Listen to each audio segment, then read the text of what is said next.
3 जनवरी सन 2026 Venezuela की राजधानी Caracas में अमेरिकी डेल्टा फोर्स रात के करीब 2 बजे वहां पहुंचती है। यह एक ऑपरेशन के लिए यहाँ आए हैं और इस ऑपरेशन का नाम है ऑपरेशन एब्सोल्यूट रिजॉल्व। अगले 3 मिनट में वेनेजुएला की प्रेसिडेंट सहित उनकी पत्नी को गिरफ्तार कर लिया जाता है। इनका नाम था निकोलस मादुरो और इनकी वाइफ का नाम था सिलिया फ्लोरेस। आखिर ट्रंप ने वेनेजुएला के प्रेसिडेंट सहित उनकी पत्नी को गिरफ्तार क्यों किया? आइए सब कुछ जानने की कोशिश करते हैं आज की इस वीडियो में।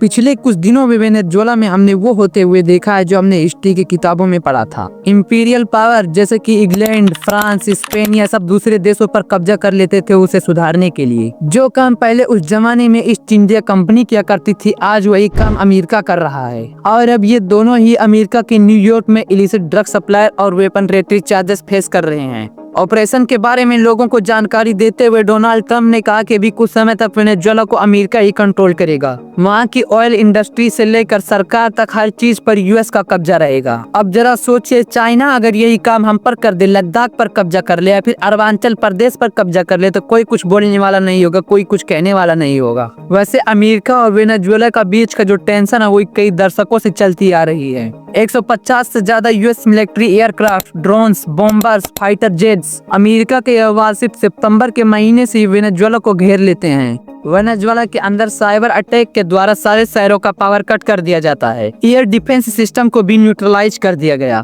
रात के लगभग 2 बजे अमेरिकी फोर्स उसके कंपाउंड तक पहुंच गई थी। उसके बाद निकोलस मादुरो के गार्ड्स ने फायर करना शुरू कर दिया। एक हेलीकॉप्टर हिट भी होता है और कुछ अमेरिकी सोल्जर घायल भी होते हैं, लेकिन फिर भी ऑपरेशन को जारी रखा जाता है। निकोलस मादुरो को गिरफ्तार करने के बाद वह सुबह के लगभग 4 बजे तक वाशिप तक पहुंच जाते हैं और वहां से न्यूयॉर्क निकल जाते हैं। तो सवाल ये उठता है कि क्या वेनेजुएला का तेल इतना इम्पोर्टेंट है अमेरिका के लिए, फिर कोई और वजह है? और अगर चाइना कल को ताइवान पर कब्जा करता है तो अमेरिका उसे किस मुंह से जवाब देगा? वेनेजुएला के राष्ट्रपति को गिरफ्तार करने का मुख्य कारण ये बताया गया कि उन पे नार्को टेररिज्म का इल्जाम लगाया गया। नार्को टेररिज्म में साजिश शामिल होने का उन पर आरोप लगाया गया। हिंसक ड्रग्स तस्करी संगठन पर फार्क के साथ रिलेशनशिप के लिए भी उन पर आरोप लगाया गया। समय के साथ साथ इन पर ड्रग्स तस्करी का आरोप लगाया गया और इनका रिलेशनशिप भी फार्क के साथ ही था, इसीलिए मुख्य कारण है आरोप का। ये वीडियो अगर आपको पसंद आए तो सारे क्रिएटर ध्रुव राठी को एक्सपोज क्यों कर रहे हैं, यहाँ पर क्लिक करके आप देख सकते हैं। मैं मिलता हूँ आपको नेक्स्ट वीडियो में, तब तक के लिए बाय।